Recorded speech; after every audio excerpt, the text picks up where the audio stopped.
Guys welcome to my channel educational research.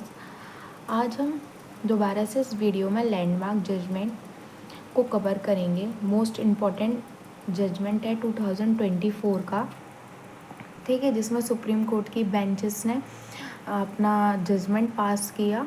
ठीक, तो आइए वीडियो को स्टार्ट करते हैं। अभी तक जिसने मेरी वीडियो को चैनल को लाइक और सब्सक्राइब नहीं किया है तो प्लीज़ लाइक और सब्सक्राइब करें, जिससे मेरे नोटिफिकेशंस आप तक पहुंचते रहें। आइए वीडियो को start. Gaurav Kumar versus Union of India, जिस केस की जो सबसे बहुत ज़्यादा तारीफ़ की गई है इस केस की, ये जो है वो किस चीज़ के एनरोलमेंट फ़ीस का जो इशू था।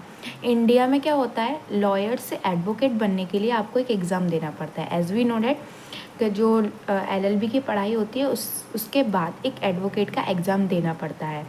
उसको बोलते हैं ऑल इंडिया बार एग्ज़ामिनेशन, AIBE। ठीक, आप सभी को जानते होंगे।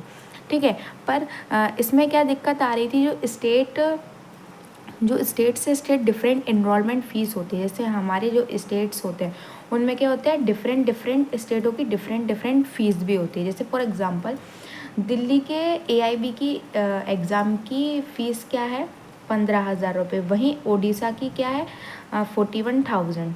ठीक है, तो क्या हो गया, ये डिफरेंट स्टेट की डिफरेंट फ़ीस जो है, जो कि एनरोलमेंट फ़ीस होती है। ठीक है, तो ये क्या हो गया, ये एक नॉन अनफॉर्मेट तरीके का एक वो हो गया।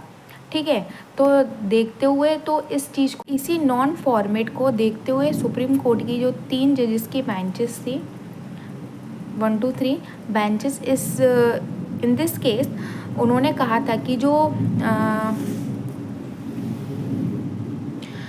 स्टेट ऑफ बार काउंसिल है या और जो bar council of India advocate 1961 की दी गई जो एनरोलमेंट फ़ीस है, ठीक है, उसमें जो जनरल कैटेगरी है उसकी ₹750 है, और जो SC और ST उन दोनों की फ़ीस है 125।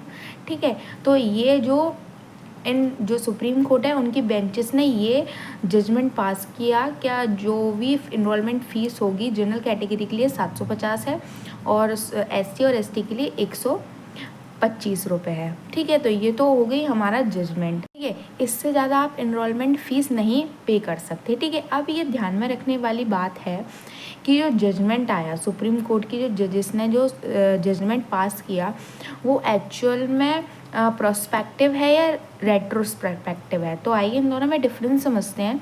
तो जो प्रोस्पेक्ट है उसमें बोला गया था जजमेंट आने से पहले, मतलब बिफोर की बात होती है।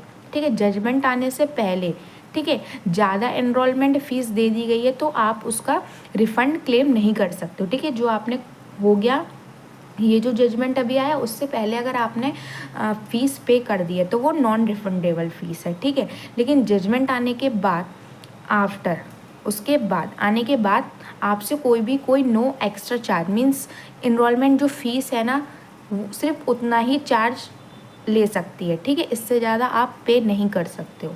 ठीक है, तो ये हो गया हमारा जजमेंट। तो ये हमारा केस था किस चीज़ का, Gaurav Kumar versus Union of India. Most important landmark judgement है 2024 का।